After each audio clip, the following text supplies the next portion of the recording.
ఈరోజు పెద్దపల్లి జిల్లా రామగిరి మండలం సెంటినరీ కాలనీ ప్రాంతానికి సంబంధించి మరి అణగారిన వర్గంగా ఉండి సమాజ సేవకులుగా ఇవాళ నరేంద్ర మోడీ చెప్తున్నటువంటి స్వచ్ఛ భారత్కి 100 సంవత్సరాల క్రితం నుంచే సౌడును అనుకున్నటువంటి ఒక శాస్త్రవేత్తగా మరి అణగారిన వర్గంగా ఉన్నటువంటి రజక జాతికి సంబంధించి 2014వ సంవత్సరంలో అప్పుడు మంత్రివర్యులు పెద్దలు దుద్దిల్ల శ్రీధర్ బాబు గారికి మరి సేవాకులంగా ఉన్నటువంటి రజకులందరూ కూడా వెళ్ళి కలిసి ఇక్కడ ఈ సమాజంలో ఉన్నటువంటి మురికిని శుభ్రం చేయడం కోసం మాకు ఇక్కడ దోబిఘాట్ కావాలని చెప్పి విన్నవించుకుంటే అప్పుడు పెద్ద మనసుతోటి మంత్రివర్యులు ఇక్కడ సర్వే నెంబర్ 177లో అప్పటి జిల్లా కలెక్టర్ గారి ద్వారా అదేవిధంగా రజక కార్పొరేషన్ ద్వారా మరి అప్పుడు తీర్మానం చేయించి ఇక్కడ స్థలాన్ని కేటాయించి ప్రభుత్వ నిధులతోటి దోబిఘాట్ నిర్మాణం చేపట్టడం జరిగింది.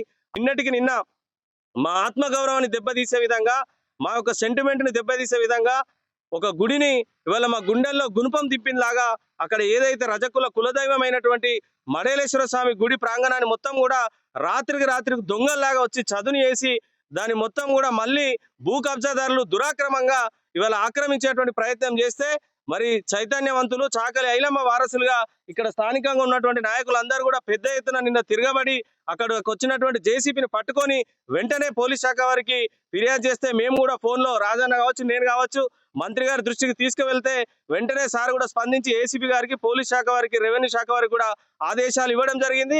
దీని మీద పూర్తి స్థాయిలో విచారణ జరిపి ఏదైతే దురాక్రమంగా చేసిన దుండగుల మీద కఠిన చర్యలు చేపట్టాలని చెప్పి పెద్దపల్లి జిల్లా రజక సంఘం ద్వారా డిమాండ్ చేస్తా ఉన్నాం. జరిగినటువంటి ఉదంతం మీద తప్పకుండా ఫిర్యాదు చేస్తాం. తప్పకుండా ఎవరైతే దురాక్రమంగా మా గుడిని కూలగొట్టి మా ఆత్మ గౌరవం మీద దెబ్బతీసినటువంటి దుండగులకు చట్టరీత్యా శిక్ష పడేంత వరకు కూడా కాంగ్రెస్ పార్టీ పక్షాన కావచ్చు, బీసీసీఎల్ పక్షాన కావచ్చు, రజక సంఘం పక్షాన రాష్ట్ర వ్యాప్తంగా ఉన్నటువంటి రజకులందరినీ ఏకీకృతం చేస్తాం. ఇటువంటి దాడులు చేస్తే, ఇటువంటి దుర్మార్గాలకు పాల్పడితే ఖబర్దార్ చెప్తా ఉన్నాం.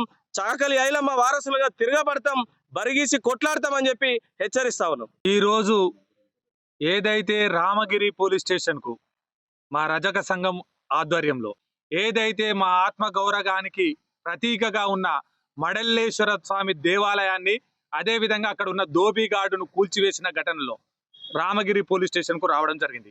గతంలో ప్రభుత్వం గౌరవ మంత్రివర్యులు అప్పుడు ఉన్న శ్రీధర్ బాబు గారి ఆదేశాల ప్రకారం ప్రభుత్వమే ప్రజాధనంతో నిర్మించినటువంటి మడల్లేశ్వర స్వామికి సంబంధించిన టెంపుల్, అదే విధంగా దానికి సంబంధించిన దోబిఘాట్ ప్రభుత్వ నిధులతోటి నిర్మించినటువంటి దోబిఘాట్ను 2021లో కొంతమంది దుండగులు కూల్చివేస్తే అప్పుడున్న జిల్లా కలెక్టర్ గారు అదేవిధంగా అడిషనల్ కలెక్టర్ గారు వారిపై చట్టరీత్యా చర్య తీసుకొని వారిపై ఎఫ్ఐఆర్ చేసి ఆ భూమి రజకులకు సంబంధించిందే, ఆ భూమి ప్రభుత్వం పరంగా రజకుల కోసం ఇచ్చిన భూమి అని నిర్ధారణ చేసి ప్రతి సంవత్సరం గడిచిన 16 సంవత్సరాల కాలం నుంచి ఆ భూమిలో రజకులు ప్రతి ఇంటికా నుంచి బోనం ఎత్తుకుని వెళ్ళి మడల్లేశ్వర స్వామికి బోనం పెట్టి అక్కడ ఉత్సవాలు జరుపుకోవడం జరుగుతా ఉంది.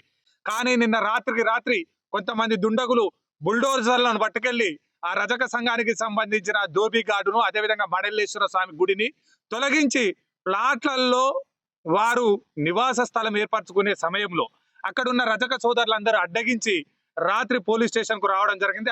అదే విధంగా రజకులకు కేటాయించినటువంటి భూమిలో రజక సంఘానికి సంబంధించిన 8 గుంటల భూమిని రజకులకు వాడుకునే విధంగా ఎప్పటిలాగా వాడుకునే అవకాశాన్ని పరిశీలన చేయాలి. అదే విధంగా ప్రభుత్వం కూడా ఒక గెజిట్ ఇచ్చింది 2013లో. ఈ భూమి ఎటువంటి సింగరైంది కాదు, ఇది ప్రభుత్వం సర్వే చేసి అక్కడ రజకులపై దాడులు జరుగుతున్నప్పటికీ పెద్ద మొత్తంలో మా ఆత్మగౌరవాన్ని దెబ్బతీసే విధంగా దాడి చేసి మా భూమిని లాక్కొని మా దేవుని గుడిని కూల్చేసి మమ్మల్ని అందరిని ఇబ్బంది పెట్టిన వారిపై చట్టరీత్యా చర్యలు తీసుకోవాలని అదేవిధంగా జిల్లా కలెక్టర్ గారిని కలిసి రెఫరెండం ఇచ్చి ఇట్టి విషయాన్ని మంత్రివర్యులు గారికి అదేవిధంగా రాష్ట్రంలోని రజక సంఘం సోదరులందరూ దీనిపై స్పందించాల్సిందిగా కోరుతా ఉన్నాం. చరిత్ర సృష్టించినోడు ఇప్పుడు ఆ చరిత్రని తిరగరాయబోతున్నాడు. అబద్ధాల గోడల్ని బద్దలు కొట్టి నిజాలను రాగా మీ ముందుంచబోతున్నాడు. నిజమైన వార్తల కోసం వెంటనే డౌన్లోడ్ చేసుకోండి రా యాప్ని.